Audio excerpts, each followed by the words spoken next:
we'll have to go back to the Minister for Agri, Honorable Peremabiri, and hard work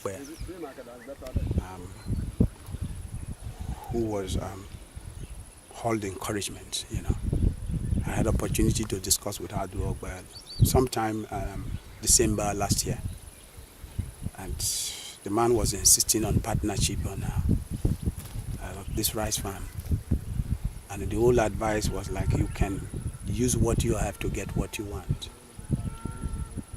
As a man too, you don't have it on trailer loads for charity votes all the time, So what I did was to ensure that I put those who had been on the side of insecurity, using insecurity as a political tool for abandoning this place wrong. So the encouragement came, and I wanted to kickstart, but the government was, we will do the clearing for you. But after a month, 2, 3, nothing was happening. I just felt I should start doing something. You won't believe that I'm paying about 250,000 daily for that swamp boogie. And for a start like this, you can take an overview of the site that we've not been able to clear, how thick the forest is. So it was just like the same thing here. It was all like a divine intervention. And so we started 4th of February, and we've been able to get this far. We have about 51, we've been able to clear about 51.6 hectares just within this space of 3 months. We are hoping that by next year, then we should be able to be dealing with about 200 hectares of the farm. So in whatever way government would assist, it's not all about partnership, and we don't intend to accept loans for now because of the processes. Farms like this does not need processes to plant rice. It only needs action and results, because men count on results today. So it's all the grace of God. I am happy because this is one way I can control crime, by creating jobs for our people. And except you don't want to work, every day you have a daily job here. You can cross over, work, get paid, go back and feed with your families.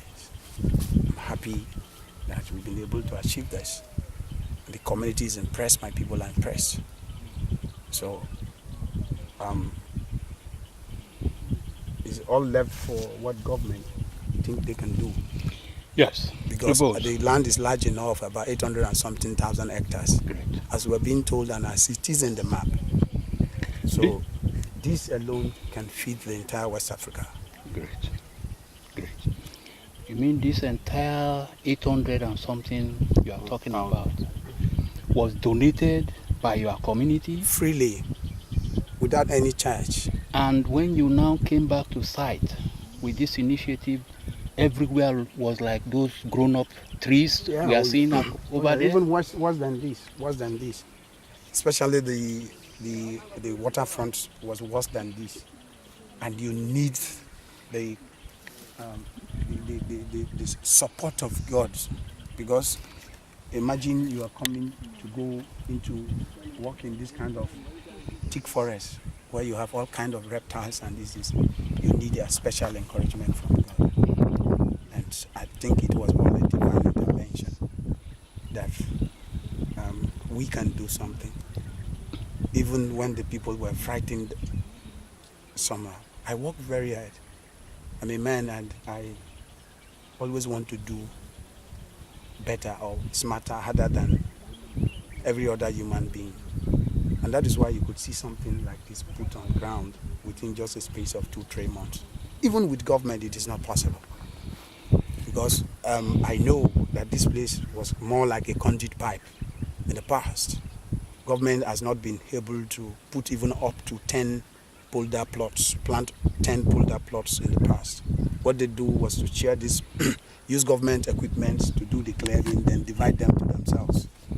For the staffs, you pay little money and they use the plants, they use government equipment to harvest for themselves. Communities were not benefiting at all. But in this regard, I think God is on our side. Okay. On the side of the community, on the side of the state, local government, and everything. Okay. So I'm proud of myself. Okay. What are you looking at in terms of harvest? What is the picture?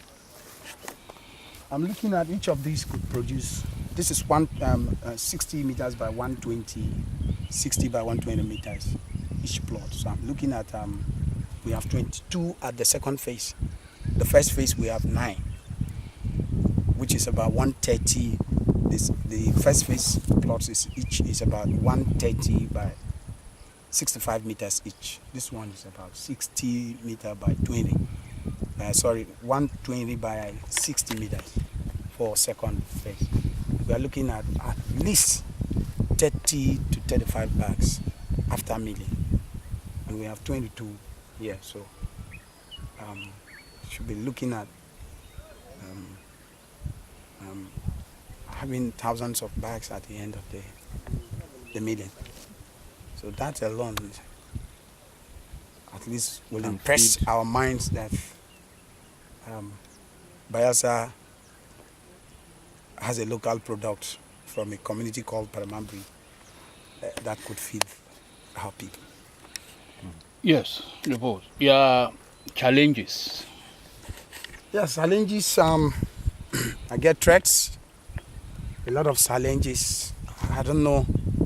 I think the government, the state government, has not been in our good books at all.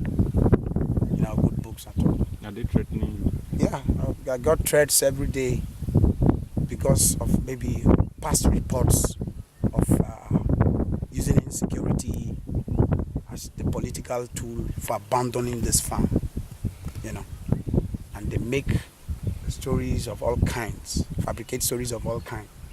Each time they try to come to this place, their problem had been Ogunboss. But in this case, the man who stood here or stands here and is talking is nobody, is the Ogunboss. I see no reason why I would not love to bring development for my people. I see no reason why I shouldn't create jobs for my people if the resources are there. So in all of the efforts we try to do, some way has been thwarted by political excuses. And it took me an extra courage to get to this level. So with this, I can prove to the whole world all of what they hear is not true. But they've decided to turn the whole political scenario in Bayelsa State to the normal APC and PDP team.